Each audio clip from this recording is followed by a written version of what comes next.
Hi guys, Rachel here. We are going to be doing another little installation of my Sippin' the Tarot tea.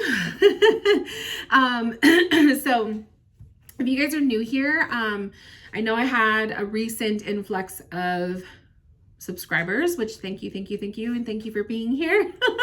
But if you catch this video and you're new here, I started a while back, sometime last year, I started a playlist called Sippin' the Tarot Tea, and it's basically videos where I discuss various tarot related topics and just kind of giving you guys the behind the scenes reactions or my own personal opinions or all of the above. And I don't know. It's just a fun little playlist thingy to have out for all you guys. By the way, I have the most gorgeous candle going on. Oh my God, look at how beautiful that looks. So if you see a glow down here on the table, that's what that is. I just noticed it on my screen. So yeah, my eyes diverted to that. Anyways, my goodness.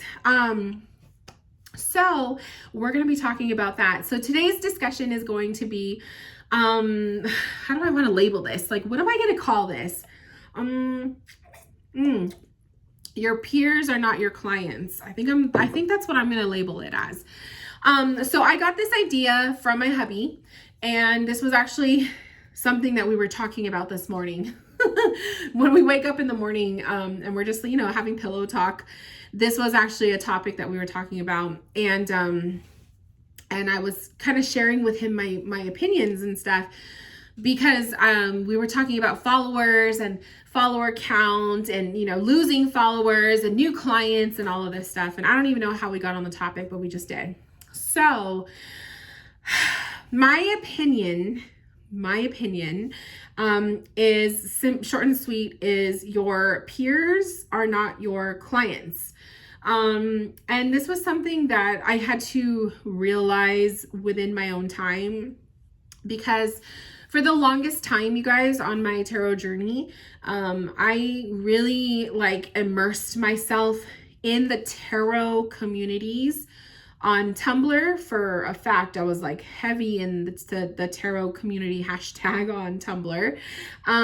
For YouTube, not so much. I found other readers that I watch, through the tags, but I really don't utilize the tags for YouTube. It's really just kind of if you find my channel, cool, you're meant to be here kind of a thing, And then Instagram, I utilize the tarot community tag for some of my posts and stuff, but I really don't immerse myself in the tag as much as I used to on Tumblr. So a lot of my experience comes more from the Tumblr years, which was between the years of 2012 and 2014.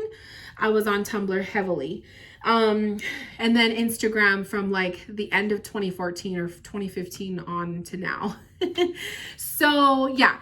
So basically my understanding of this and my explanation of this is your peers are other tarot readers who are on the journey that you meet through the tarot tags, that you meet on Facebook groups, that you meet in courses that you take, that you meet, anywhere, whatever, your tarot friends, right?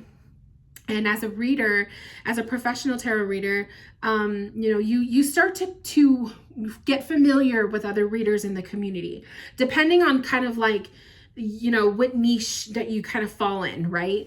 So some tarot readers are very heavy in tarot and witchcraft, and then other tarot readers are heavy in, other forms where they're maybe deck creator tarot readers, or they're tarot collectors, or they're, there's some other elements to them. I feel like I kind of moved around. I was very heavy in just a strict tarot reader. And then when I started doing candles and when I started really immersing myself in mediumship, I kind of switched gears a little bit. And I feel like I'm more of a spiritual tarot reader. I don't even know if that makes sense. But my whole dynamic changed. my audience changed, and it's been changing. I would say it's really, really heavily started to change within the last 2 years. And that's also when I started to dive more into mediumship and less into just doing tarot readings. So, obviously when you change, a piece of yourself and the way that you are as a reader, and just your persona changes a little bit, your audience will change with that. So that's kind of been my experience for the last 2 years. You guys know, I was heavy into tarot in 2019, and then 2020 came, and I really just started taking mediumship courses back to back. I had mentorships. I did a lot of mediumship, and then even this year as well. And so I really saw a shift in my follower base. I lost a lot of followers, and then I grew followers. I made new followers. And this was what me and my husband were talking about, because he was asking me this morning if I ever get afraid to post content that might piss someone off, or do I ever get afraid to post certain stuff on my page because it's not tarot related. And I was sharing with him that that used to be my mindset. I used to be afraid to post stuff because it wasn't tarot, or I didn't want to, upset someone, or I didn't want to upset a group of people.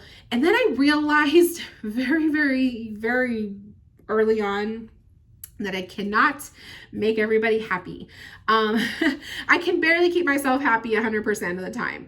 So I can't keep everyone happy. I have an audience of people who have different opinions and different points of views and different life experiences and different backgrounds. And it's just pretty much impossible to keep everybody satisfied. So that was something I've learned early on, that I'm not here to make everyone happy. I'm not here to make everybody comfortable. And so when I kind of started to shift in that mindset as a reader, I noticed my followers started to shift. So early on, from Tumblr years through to I would say 2019, which is a really big chunk of my journey, literally. A big chunk, 7 years. I was very heavily in the tarot only niche, which there's nothing wrong with that. And so a lot of my followers were other readers, right? A lot of my followers were peers or people that I met through classes and all of that stuff. So technically, when you have a lot of your peers following you, they're not necessarily, not all of them, some of them will, but not all of them, they're not going to buy your content, Your peers they're there to support you. They're there to learn from you, or you learn from them, or we learn from each other, right? Sometimes they may buy some of your content because they like you, or they like your content. I shouldn't say they like you. They like your content. I guess they should like you if they're buying your content. And vice versa, because I've also bought content from other readers as well. I've supported readers' decks. I've done courses by other readers and all of that. So, you'll purchase stuff from them, but they're not your clients. And there's a difference with that. And that was something I had to learn, because if all of my followers, which at one point I felt like a lot of them were, a lot of my followers were readers. And it's kind of we're all doing similar things. Yes, we have our own flavor and our own, personality that we put into it, but we're all doing the same stuff, right? It's hard to make money or to sell your content to someone who's also doing the same thing. You know what I mean?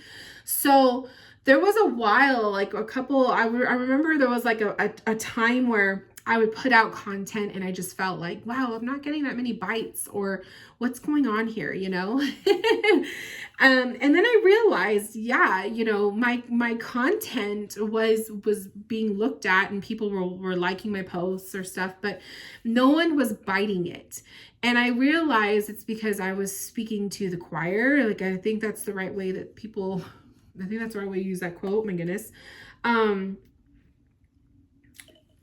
And it was kind of I realized my follower base needed to change a little bit. Like I was like, I need regular everyday people following me, not other readers. And there's nothing against other readers following my content, because it's totally fine. I'm not saying that, but I am saying that I realized in order for me to sell my services and in order for me to grow as a reader, I needed to have an audience like that was not readers themselves, or I needed to, put my content out there for people who were not also doing the same stuff or similar stuff, So there was like a really big shift that took place. And it just happened organically. Like I didn't force it to happen. This is just through time this happened, where 2020 came around, and that was really the shift of my spiritual journey. Like I was comfortable doing tarot only content for years, you guys, for 7 years.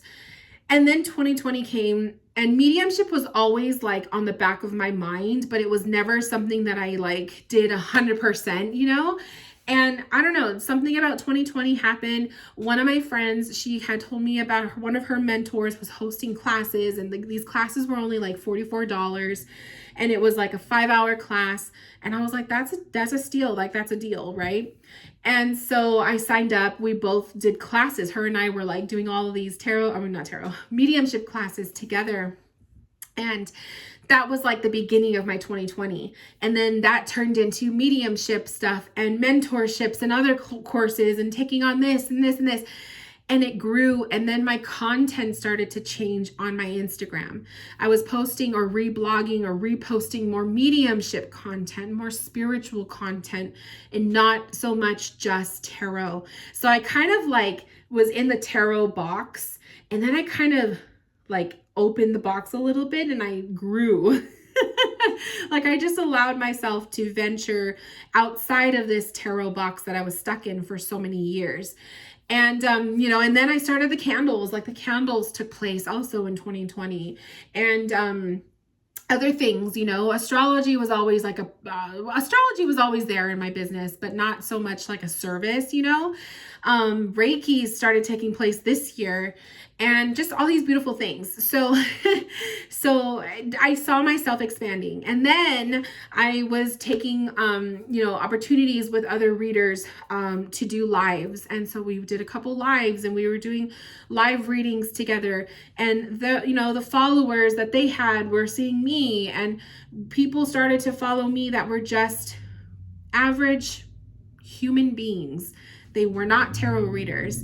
They were not into the tarot, community. They were just your average person who happened to see a live or who happened to hear or find me through whatever. And they were interested in my content because they loved the posts, or they loved watching my YouTube channel or whatever. And then from that happens, you read for them. So I started reading for these people, and I've had sessions with them, and then I get referrals. They'll refer to their friends or their coworkers. Like there was one point I had 3 or 4 sisters that I was reading for. Opposites, like I'm not opposite, individually, not all together. And then I have a couple people who are coworkers, and if they don't tell me, I don't know. Like, I don't know if they're connected to each other. So everybody always stays completely 100% confidential. Like I don't go sharing things about my clients or none of that. So I'm reading for like 3 or 4, I think it's like 3 or 4 sisters, and none of them, I don't know if they each know that they're that they're all coming to the same reader, but I don't share stuff, so every session is 100% private. And and it's just beautiful because I hear from some of these clients, like I had so many new faces, you guys. And people were like, oh, I heard you from so-and-so, or so-and-so told me they had a reading from you, so I thought I would try you out. So it was just, the last 2 years have been like this. Also, I changed my services like a couple years into it because of the mediumship stuff, where I started promoting more one-on-one live virtual readings. So for the longest time, I've been only doing video recorded readings, and I would post them. Some of them would be public on YouTube so you guys could see them. They always stay anonymous. but I would post them on here, and then you guys would see my reading style, and then you could book a session with me. And they've always been just video readings. And then I started to offer the one-on-one virtual face-to-face. So it's basically like a Zoom call or Instagram video chat. And we would have our session. So it's kind of like we're face-to-face, like we're talking to each other live, but it's private. It's just between me and the client. And I started noticing like I was seeing new faces every week. And so it's beautiful. And, you know, obviously these people follow me now, and then their friends find out about me, and then they follow me. And then I noticed too, I also was losing a lot of followers. And I want to say throughout like 2019 and 2020, I really lost a large chunk of followers. I think I lost a good couple hundred. One, because I started to unfollow content that just did not resonate with me anymore. I started to unfollow people. I unfollowed so many celebrities that I used to follow. Like, I've just been so turned off with following celebrities. I just follow just a very minimal few. So I unfollowed a lot of celebrities. I unfollowed a lot of like shops, like crystal shop things. Like I have just like my favorites, and then that's it. And then I unfollowed just a lot of people's content that I didn't resonate with, people's content that was always very negative or political. And then people's content that didn't post, you know, like if I would say, oh, I haven't seen this person post in a while. And then if I went to their page and saw, oh, they haven't posted in like 2 or 3 years, I would just unfollow the account. So I feel like when you go through kind of like a like a cleanse of unfollowing people, it kind of happens back at you. Obviously, some people find out, oh, you unfollowed me. Okay, I'm going to unfollow you too, you know? So some people do that. And then other people just delete their accounts, and then, you know, they just disappear. So I did lose quite a few followers at one point too, but I also gained new followers. And then my whole like perspective on the whole follower thing really started to change, you guys. I saw 17. That's been like a big number for me lately too. It's so funny. So I've been noticing like, I don't care. I used to care. I used to get butthurt if someone would unfollow me. I used to like be like trying to figure out who it was if I noticed it. I used to pay close attention to my follower count, so I would know if, you know, I've lost some or if I've gained some. Like I would be eagle eye on that shit, right? And then something in me changed where I really was just like, I don't care. I don't care. If someone wants to unfollow me because they don't like my content, that's fine. That's up to them, you know, and vice versa. You know, if I unfollow somebody because I don't like their content, I should be able to do that. So why shouldn't they be able to do the same to me, you know?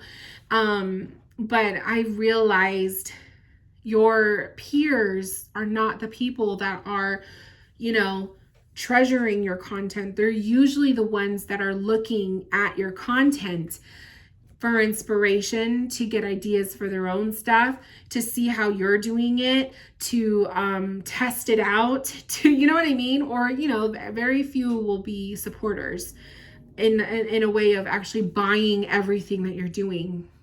But a lot of your peers are just watching, right? They're watchers. And I realized I'm not making sales off of those types of followers.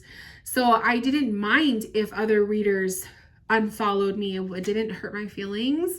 I kind of realized like I needed to shed that layer to grow.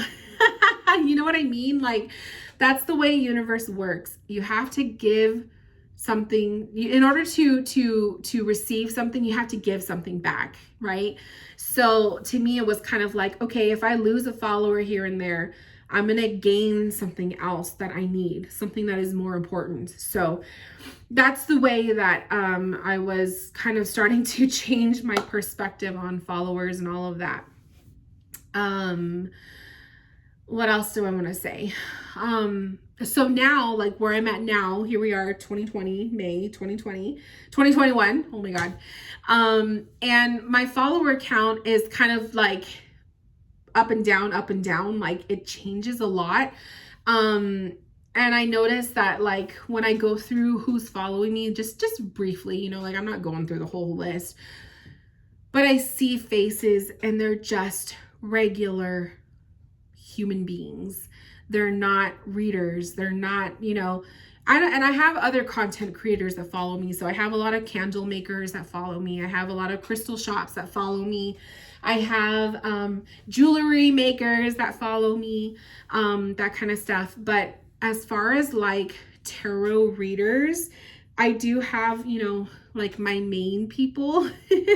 And then I still have some readers that follow me, but they're not the ones that are buying readings from me. Like I have a lot of readers in the past that would follow me and not one of them would buy my content, you know? And so that's why I'm saying, you guys, for people who are starting their business, this is why I'm bringing this up. If you are starting your small business, or if you are starting for anything, not just tarot, this could be like looked at under the lens of like anything. But if you are starting your small business, whether you're creating something or you're a reader or whatever, your clients are not your peers. Your peers are your supporters, hopefully. Some of them will be judgers and haters, guarantee. But they're not your peers. I mean, oh my God, I'm totally butchering this. They are not your clients. They are your peers. They are there to learn from you and vice versa. They are there to support you and cheer you on and vice versa. They are there to look at your content to see what you're doing or how you're doing it, to help them with their own ways of doing it. And hopefully not to the extent of being a copycat, you know? And then of course you'll have some of them that are just following you because they want to be haters. It exists. Sorry to say, but it exists. But if you're starting your business and you go and you're following, usually when you start your business and you're opening up your Instagram account, you're going to go follow people who are in the same niche as you because why? You get inspiration or you want to see what they're doing. And I get it. That's like, we all do that. I do that. But when people follow you that are in the same business, don't expect them to be your clients. Your clients are your audience, like the extension of your audience. They're average people. They are people who don't do the stuff that you are doing. They are people who are looking for a reader. They're people who are looking for someone who can provide them a service that will fulfill what it is that they're looking for. And so it's really important that you guys realize that, because I didn't realize that for a while, you know? And I started to realize it when I was like, why am I not making so many sales? Like, or how come I have so many followers, but barely anyone likes my post, you know? And obviously the algorithm and all of that too, it plays a part, but it's kind of like, I hate to say it, but I'm going to say it because this is sipping the tea. Other readers, and this is not all of them. I'm not saying this because I don't look at all of you guys like this, but other readers, they're not always going to be the ones cheering you on and supporting your content. They're there to watch, to see what you're doing, to see how they could do it or how they can do it better or how you did it so they can kind of get an idea of how they're going to do it, you know? It's inspiration, your inspiration. So it's unfortunate that, you know, we don't like each other's posts enough, or we don't promote each other's posts enough, you know? But that is the way it is, right? That's just the way it is. And your audience, your average people, those are the ones that are liking your post like crazy and commenting on your post or paying your services, paying for your service or buying that thing that you created, because they are the ones that want it. They are the ones that see the value in it. They are the ones that are so blown away by your words when you post something that they needed to see, right? Have you guys ever noticed that? Not the other readers. Because the other reader is going to look at your post like, damn, I wished I would have thought of that first. So just know, you guys, like that's the truth when it comes to your business, when it comes to small business and you know, anyone who creates something, not just tarot readers and all of that, like that's the truth. There's You have your supporters and the people who cheer you on. Then you just have people who are just looking at what you do because they want to be nosy. And then you have the true clients, which have nothing to do with the niche that you're involved in. They just want a piece of whatever it is that you're creating because they love what you do. So that's all I got to say. That's all I got to say. That's all I wanted to talk about, you guys. It was literally like, this was literally something that my husband and I were talking about this morning. And I realized, oh, this would make a really good YouTube video. So I hope you guys enjoyed. Thank you guys for tuning in. I apologize. I know it's been a long time since I have put a video out. I've been busy with readings, like one-on-one readings almost every day. So I do my best. I try to like spread things out, but I'm realizing with my schedule as being as busy as it's been, I might have to start designating at least 1 or 2 days out of the month where I just film videos for YouTube, because that's like the only way that I'm going to be able to get through this. Like, be able to put content out there for you guys to enjoy. So anyways, I love you guys. Thank you guys for watching, and I will see you in my next video, hopefully very soon. If you have any, feedback on the stuff I talked about, leave it down below in the comments. I read every comment. I may not reply to everybody, but I do read them, and I appreciate you guys, and I will see you guys soon. Bye.